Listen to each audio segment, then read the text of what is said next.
I'm Mark Bruzonsky, and thank you for tuning in to Mideast Realities. We're in Cairo, Egypt, the largest of the Arab countries, the first Arab country to make peace with Israel, and in many ways the most important of the Arab countries, not in terms of oil wealth or petrodollars, but in terms of size, population, economy, and political impact. We're in fact on the rooftop garden of the Carlton Hotel, right in the middle of downtown Cairo. A hotel I first came to in 1971. I was a student at the time, representing the international student movement for the United Nations at the United Nations while going to law school. I was invited by the UN Association of Egypt, which had its offices across the street, and I was taken to this hotel. A very small, very well-kept Egyptian hotel with this lovely rooftop terrace, especially in the summer months. But we're here to discuss the situation in the Arab world with Mohammed Sid-Ahmed. Mohammed's one of the best-known political analysts here in the Middle East, throughout the Middle East, not just in Egypt. And he's an old friend of mine. In fact, I met him in 1978, the second time I came to Cairo. At that time, I was a young journalist. I had just published a book for Congressional Quarterly called The U.S., Israel, Oil, and the Middle East. And I was invited by the Egyptian government to spend 3 weeks here in Egypt. It was just before the political events that shocked this region. It was in the months before Anwar Sadat's trip to Jerusalem. And in fact, I played a very small footnote role in history at that time. Through a variety of circumstances, I ended up meeting with President Sadat privately, arranging for him to send a telegram to a conference I was about to attend in Israel. At the time, it was unheard of, the idea that an Arab leader from an Arab country would be sending a telegram to anybody in Israel. And it was the days before, in fact, he had decided to go there. It was some days later that he decided. Anyway, I left the next day after meeting with him, was on a plane to Athens to connect to Israel, woke up with an English language paper on my lap and a picture of the President of Egypt and myself on the very top of the paper staring at me.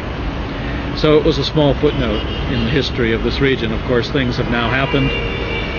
Political agreements, wars, the destruction of Lebanon, destruction of Iraq, revolutions in Sudan, in Algeria, great tension here in Egypt. But nevertheless, it's good to be back. I've probably been here 100 times since the 70s, and we'll be joined in just a few moments by Mohammed Sid-Ahmed, one of the best-known commentators on the political affairs of this region, and we'll discuss with him the history of what's been happening, the political agreements, the peace process, the situation with Israel and Egypt, Israel and the Palestinians. Thank you again for tuning in to Mideast Realities, and I hope you'll be tuning in every week at this time on this channel, this day of the week, for Mideast Realities.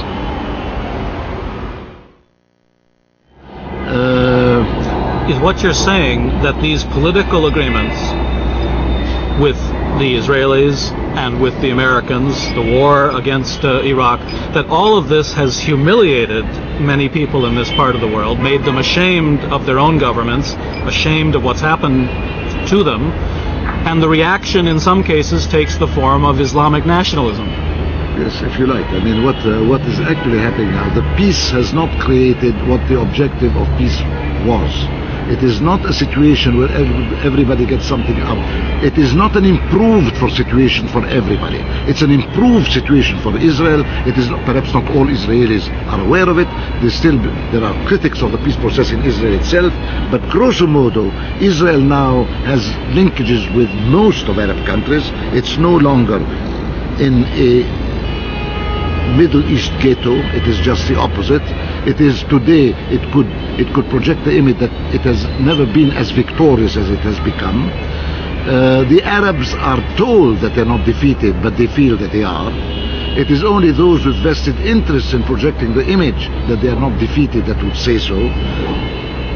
Disheartened people throughout society will talk of defeat rather than of a situation that one should look forward to and believe that it will that all the sufferings of the area will be overcome in the close future.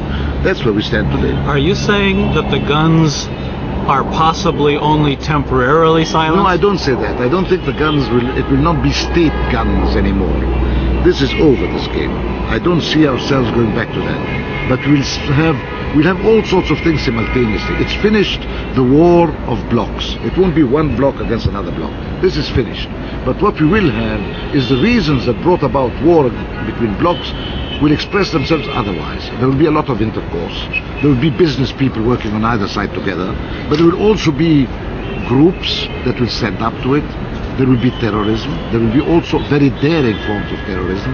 That we will have simultaneously forms of intercourse and extreme forms of conflict side by side. But wouldn't that potentially change if, in fact, some of the regimes changed? Are you suggesting the regimes in place are simply going to stay there? No, I believe that that not everything is going to change. When Israel came into being in 1948, all Arab regimes in its vicinity changed. I expect that when peace will be installed, all Arab regimes will change once again. To cite only some cases, many of the Arab regimes were issued out of military takeovers because justified by the need to confront Israel militarily. Israel will never tolerate any regimes of military origin to live on in the Arab world in a situation attributed to peace. So one must expect, with much American intervention, I would assume, that things will change drastically with the Arab world throughout the future.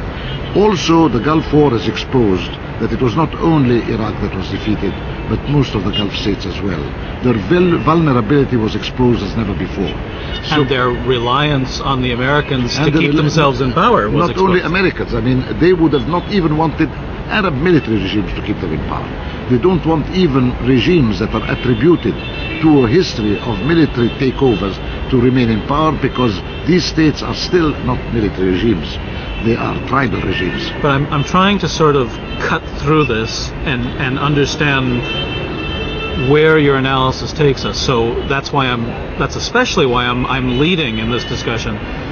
Are you saying that if in fact this isn't a real peace with the Palestinians, and that it doesn't look like it is, it looks like an imposed settlement in which they are given ghettos and Bantustans and reservations to live on, and the Israelis win? If that's what it is, as each year makes that more clear, there will be no peace. Isn't there going to be more of a sense of we've been had, more of a sense of humiliation, of course, more of a sense of alienation? There will be texts that will be attributed to the name of peace.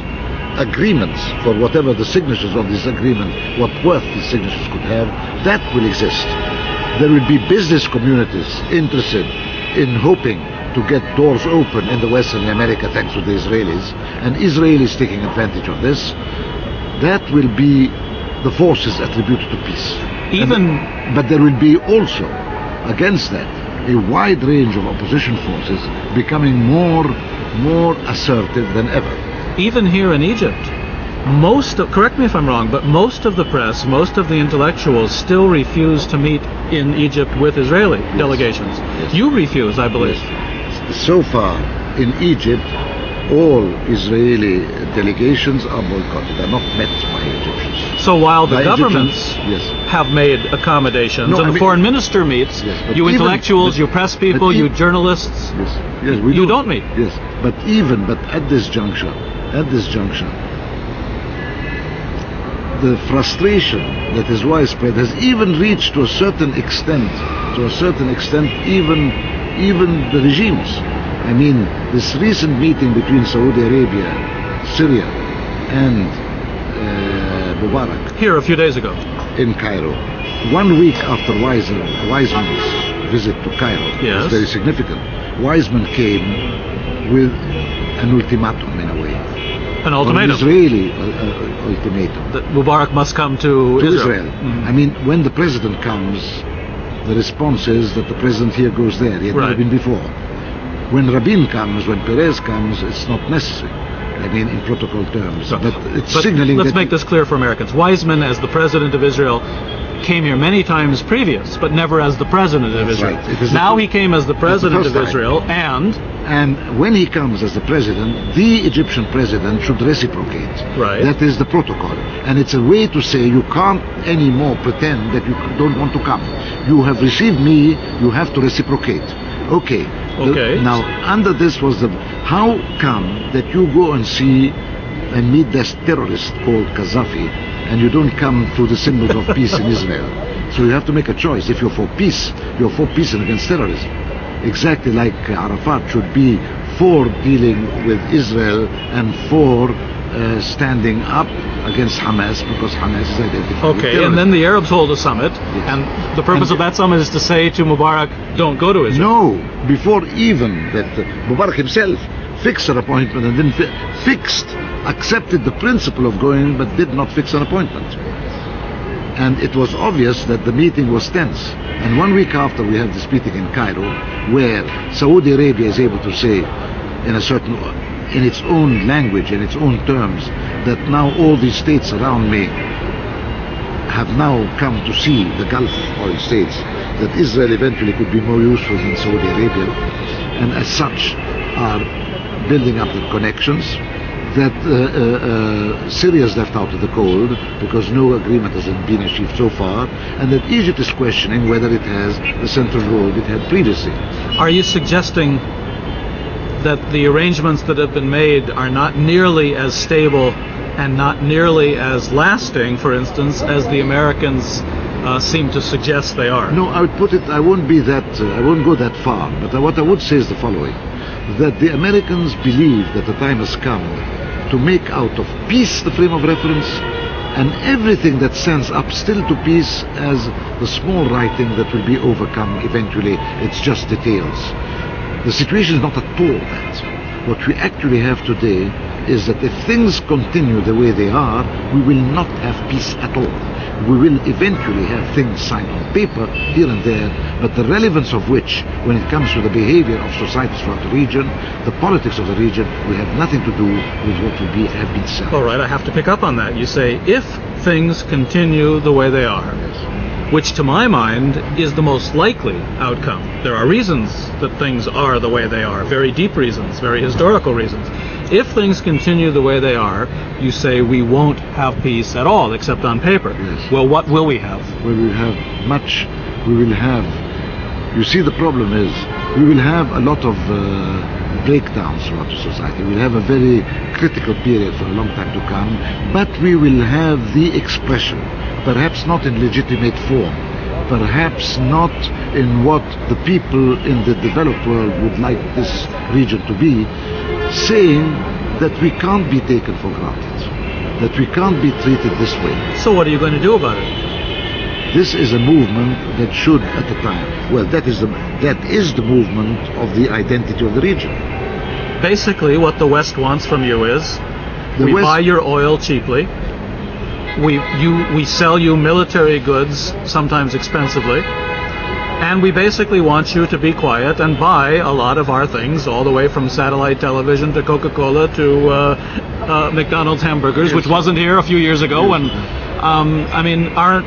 we're satisfied with the situation. If a few of you kill each other, if there's a little terrorism now and then, that isn't going to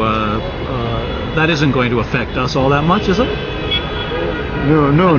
The Israelis are the nuclear power here. The Israelis, Yes, 4 million Jews, are in fact the superpower of the Arab world, aren't they?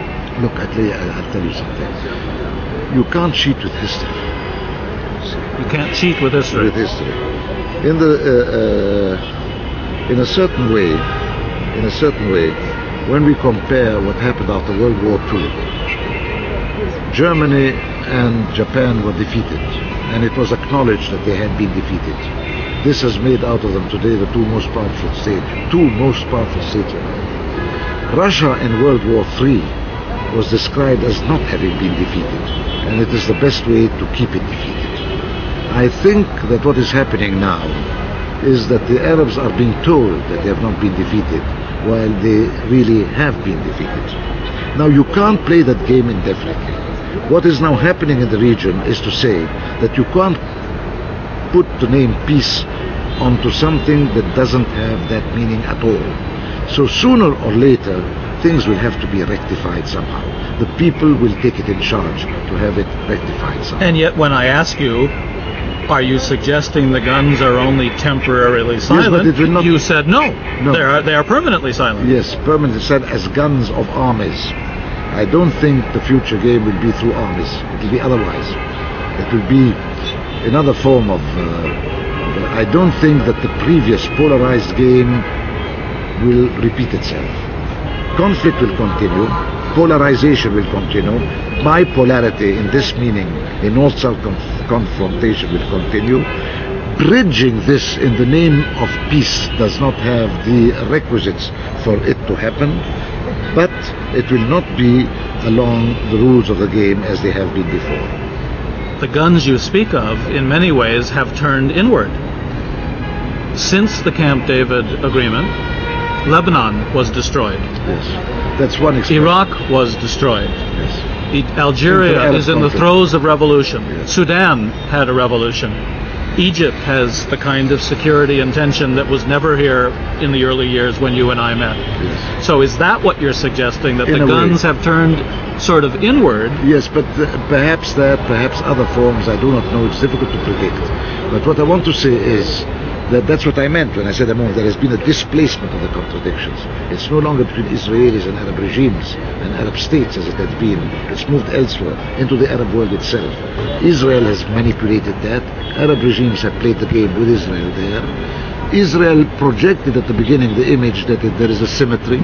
We have a problem inside our society. You have a problem within your society. Actually, Israel is much better placed than any Arab state to use its exploitation of inter-Arab rifts and conflicts to overcome its own. So in a certain way, that's what I mean, but one party is the victor and the other party is only told that it's the victor, the best way to have it give in. There's one other subject that you have written about and which we haven't discussed, and that is the fact that the only power with weapons of mass destruction in this part of the world is in fact Israel. That every other country that has attempted to develop weapons of mass destruction, primarily Iraq, have been prevented from doing so. In fact, I would suggest to you that the destruction of Iraq had a lot to do not just with Kuwait, which seemed to be something the Americans manipulated, the tension between Iraq and Kuwait. But the Israelis and the Americans were quite nervous that the Iraqis had weapons of mass destruction and a program of further development of further weapons of mass destruction, and that was something that they found intolerable and had to find one way or another to prevent. Well, I don't know. You see, it's more of an Israeli concern than an American concern, this dimension of Iraq. The most important dimension of Iraq when it comes to America is threatening the stability and the American hegemony over the oil area. But it is a fact that today Israel is the only nuclear power in the area, and that peace is being related to the idea that Israel is entitled to have its cake and eat it, to have the peace and to have the weaponry of the war, and to have both on its terms. Now this is a thing that will even Arab regimes who would feel themselves totally committed or related or dependent upon this process cannot accept. Well, your government, to my surprise, actually stood up on the issue of nuclear weapons. No, it's escalated it. Yes, and has said they will not sign. Before it was the chemical against the nuclear, now Yes. it's the nuclear against the nuclear. Right. So this is an escalation of the issue. But surely Egypt is not developing nuclear weapons. First of all, the course Americans would not allow No, it. yeah, of course. But when this is a stand, when you encourage Arab states not to sign, when you take the lead in not signing such agreements, this creates a situation where others who would pull out their necks to get nuclear weapons one way or another, and there are many candidates for that throughout the region, and the facilities of doing it has become easier than ever, because today nuclear technology is all over the place. There is a big market for nuclear technology in a country who would sell anything, that's Russia, and the countries that still have Russian nuclear devices. So therefore, Israel's attempt at keeping at having this monopoly over nuclear weapons alone is actually inciting the whole area into becoming a nuclear area. Are you saying there's a nuclear arms race underway in the Middle East, even though it's not much talked about? Yes, I think that if Israel is going to stick to the stand it has, there will be a nuclear arms race in the Middle East. Because it will not be as easy as before for Iraq to do what it did with Iraq when it hit Iraq's nuclear installations about 10 years ago. It is not, or 13 and 14 years ago. It is no longer as easy as it was before.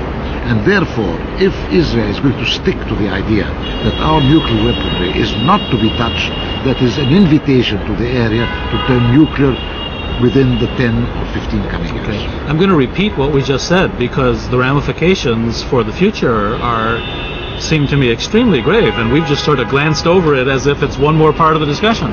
There is a nuclear arms race in the Middle East today. That's what you're saying. There will be if Israel does not pull back on its monopoly over nuclear weapons. And do you really think the Israelis intend to pull back? If they do not pull back, it will be a nuclear arms race. What do you think? You've been living in this region all your life. I don't expect them to pull back on this issue. I don't expect them to pull back, or at least the most they would do is to promise, given certain conditions, that they would eventually consider the issue later on, and this is not satisfactory for them. I mean, it's a little bit like the peace. The Israelis call what we have now peace. As you point out, it's surrender, it's not peace. People understand it's not peace. The Israelis say that they will not be the first to introduce nuclear weapons into the region, but we all know they have nuclear weapons. We all know from published reports that they have hundreds of nuclear weapons. Yes, of course. But no, they have. But what I want to say is it has become very difficult today to indefinitely keep out of the region a nuclear build-up if one state believes that it can keep its monopoly over these weapons. And are you suggesting, even though you haven't said, that even moderate pro-American states, pro-peace process states like Saudi Arabia and Egypt will be propelled in the direction of weapons of mass destruction? Absolutely. Absolutely. This is frightening, you realize what you're saying. I know. I don't think that anybody will accept Israel alone to have nuclear weapons in this area ever. Because the emotions of this region are not like the Cold War when the Cold War took place, there were two centers of authority. And the couple of times we got close to a nuclear war, those centers of authority pulled back.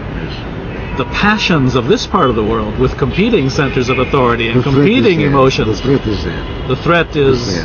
That's what you're talking about. Well, that's what you're talking about. Yes, exactly. No, what I'm saying, I'm saying as I see it. I mean, put all together, it will begin today by Israel having the nuclear weaponry and the Arabs not having. Then there will be signs that Israel cannot see peace. Today, what Israel and America are saying, there cannot be peace and terrorism. Tomorrow it will be, we cannot have peace and military regimes in the Arab world, or regimes issued out of the military in the Arab world. So that will be antagonizing many parties who so far are ready even to make a peace deal with Israel. Then lower down the road we'll have one party nuclear and others not. All these factors can only contribute to create a situation where the rules of the game as they are presented now in the name of peace have no future. Among your circle of friends, journalists, intellectuals, how many in the 17 years since the peace between Egypt and Israel have been to Israel? The only type of people who would go in the professionals are people who would go for very specific professional reasons and very limited. Nobody would go on his own. Nobody would want to go on his own. This might apply to certain business communities. And it seems that recently there has been more business people going to Israel than before. But this is the way the intellectual class expresses its sense of we've been had. In a way. I mean, there is the feeling that so far, one way to say not to go to Israel is to say we don't see why our behavior in Israel should change. What has happened so far does not encourage us to see what we have been promised, exactly what you say, what we have promised coming into being. It's not being implemented. Well, Mohammed, it is always extremely illuminating and insightful, and it always challenges one's sense of what has happened and what will happen to talk to you.